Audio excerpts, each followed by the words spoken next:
Hola oyentes de Radio Sefrad y bienvenido a las edades del totalitarismo con Ricardo López Gotig desde Argentina. ¿Qué tal, Ricardo? Hola, buen día. ¿Cómo estás, Jorge? Muy bien, vamos a seguir con esta serie de programas dedicados a los orígenes y el apogeo del totalitarismo en el siglo XX. Y a veces tenemos que retrotraernos a épocas anteriores para encontrar las raíces de tales fenómenos, como va a ser el día de hoy, dedicado a la literatura antisemita europea en los siglos XIX y principios del XX. ¿Entiendo, Ricardo? Que es una literatura, cuando hablas de literatura europea, no es novelas, ¿o sí? También. Se trata de autores que fueron divulgadores del antisemitismo. Ya hemos visto desde un lado más bien ocultista, desde el lado más, desde la medicina y el racismo, el darwinismo social. Hoy vamos a ver aquellos autores que divulgaron las ideas antisemitas mezclando lo religioso, lo racial y fueron creando las ideas de la teoría conspirativa. Uh-huh. Porque todo esto va en el periodo entre guerras, vamos a ver que había mucha gente que creía que había una teoría conspirativa, es decir, no era simplemente un antisemitismo con determinadas personas, sino que la idea general es que había una conspiración de los judíos contra, en particular, contra Europa y el mundo cristiano. Entonces, para esto vamos a ver que hay una mezcla de ideas. Es decir, por un lado, vemos que hay algunos tópicos del antisemitismo religioso, es decir, aquellos que consideraban a los judíos como, primero, la idea de la culpabilidad colectiva por la muerte de Jesús, ¿no? La idea del deicidio.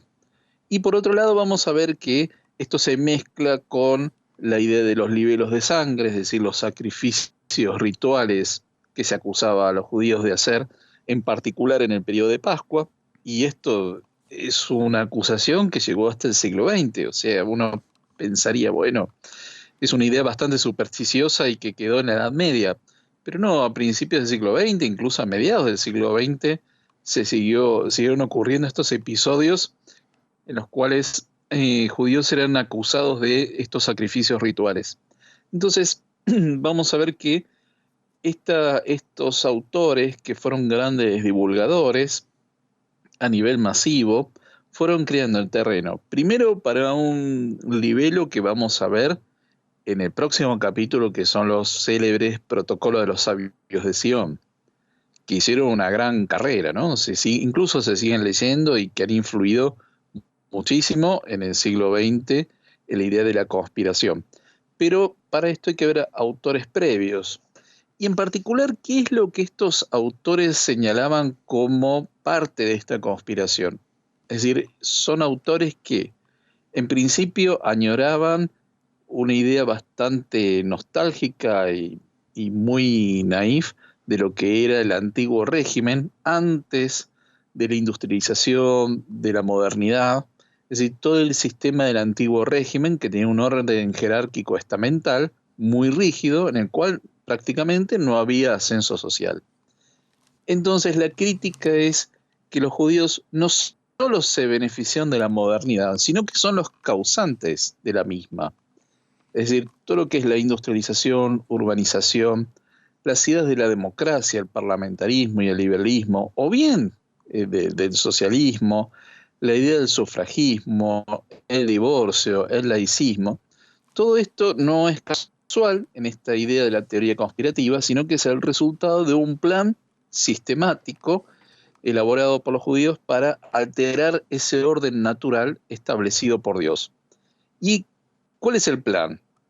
El plan no es más que establecer la hegemonía, no solo una dominación mundial de los judíos, sino la implantación del anticristo. Entonces acá vemos la matriz religiosa que estaba detrás de esto y que como instrumento para esta implantación del anticristo como líder mundial se utilizaba a la masonería, que en realidad tiene orígenes cristianos, no judíos. Pero bueno, digamos, todo lo que es histórico no cabe dentro de esta idea de la teoría conspirativa. Yo voy a mencionar dos autores franceses porque en Francia el antisemitismo tuvo más difusión incluso que en Alemania. Y voy a mencionar dos autores que son Roger Gougenot de Museau, que escribió un libro en 1869 llamado El judío, el judaísmo y la judaización de los pueblos cristianos. Y en este libro él plantea la idea de la dominación mundial, es decir, a través de las finanzas, de la prensa, cómo los judíos iban dominando el mundo a través del campo de las ideas, de las comunicaciones y también de un clásico, ¿no? de la acusación, que es el control del oro. Y Gougenot de Museau señala que la religión de los judíos no es en la Biblia, sino que es la Kabbalah. Y acá él le da un toque ocultista porque él insistía en que la Kabbalah era una ciencia de carácter demoníaco, una ciencia oculta que rendía culto a Satanás y que, siguiendo este autor, habría comenzado nada menos que con Caín. Esto incluye la idea de los sacrificios humanos, es decir, acá engancha con la idea del libelo de sangre, y que todo este conocimiento oculto y demoníaco, los judíos lo pasaron a los templarios y a los masones, que se encargaban entonces de seguir con esta trayectoria.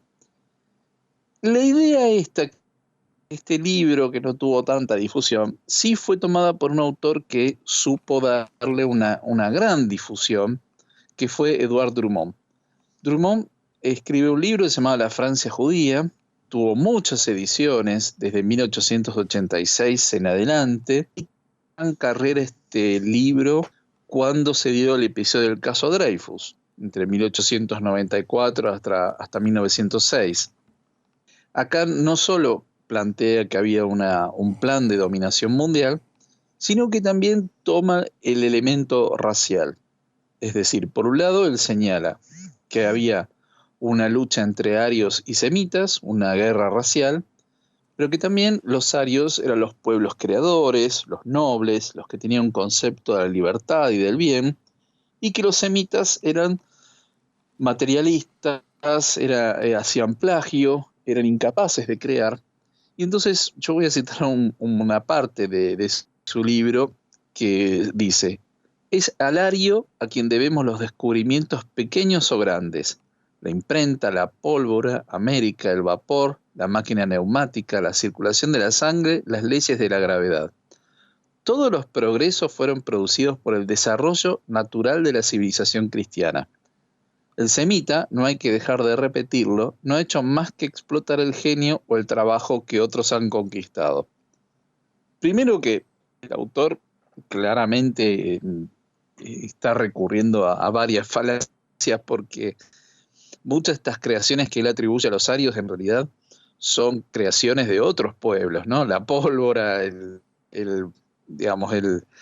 papel, digamos, parece ser que o los chinos o los árabes eran arios, ¿no? De acuerdo a esto. Pero, digamos, cómo establece esta división bastante clara que pone a los arios como los grandes creadores, algo que vamos a ver justamente en el discurso nazi entre los años 20 y 30, y a los pueblos semitas como los que simplemente lucran con todo esto, pero que no son creadores, ¿no? E incluso recurre a la idea racial, no solo en estas características en cuanto a la creatividad, sino también a las características físicas.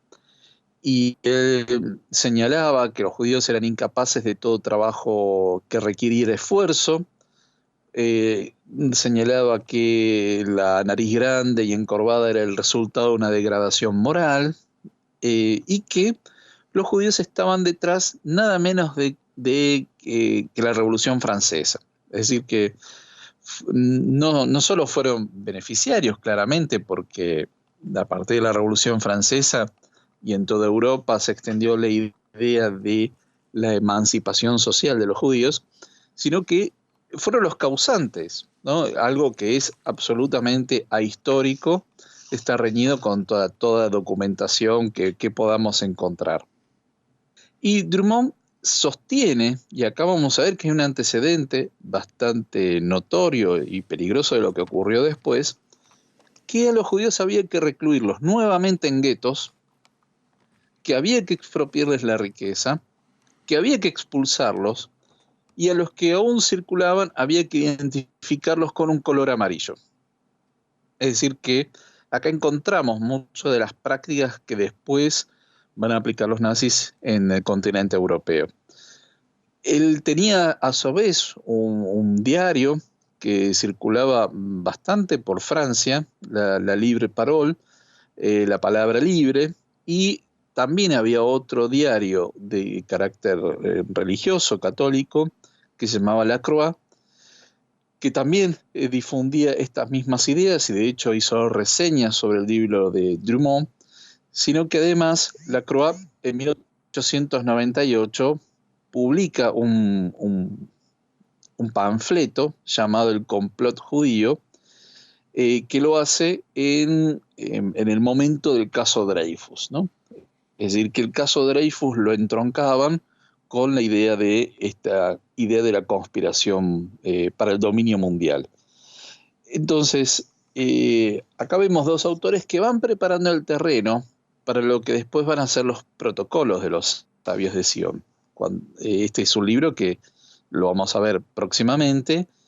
En realidad es un panfleto, es un librito que fue escrito por rusos, pero en francés, y que justamente Francia van a encontrar que era el terreno más fértil para la difusión de este tipo de ideas antisemitas y que va a ir preparando no solo el terreno para el nazismo, sino para todo el antisemitismo de carácter político, religioso, y que después claramente va a tomar fuerza en el régimen de Vichy en 1940 en Francia.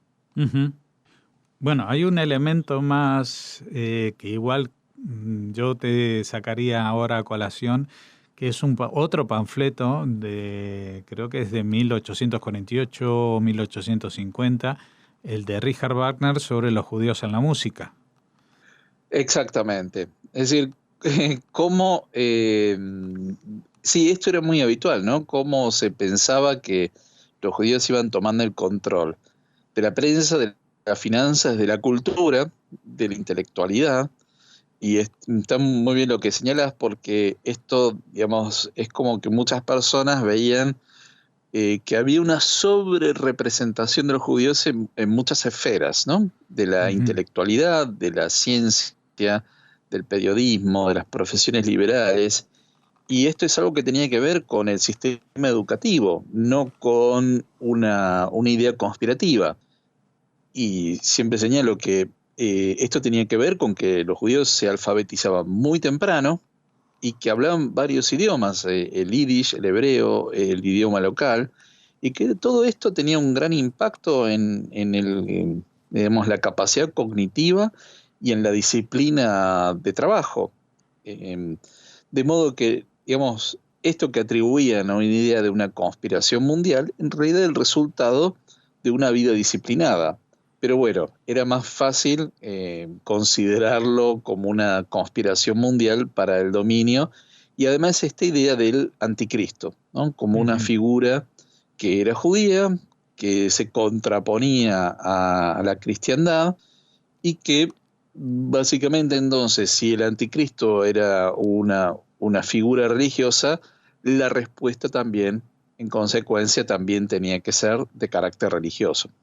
Bueno, con estos mimbres ya se está creando el canasto del nazismo y sobre estos mismos elementos volveremos en la próxima entrega para hablar de la obra culmen de esta literatura antisemita que ya señalabas y adelantabas en los protocolos de los sabios de Sion, escrito por la policía secreta zarista y que ha convencido no solamente a generaciones, sino incluso se puede citar que el actual presidente de la Autoridad Nacional Palestina hizo su doctorado en una universidad rusa sobre ese tema.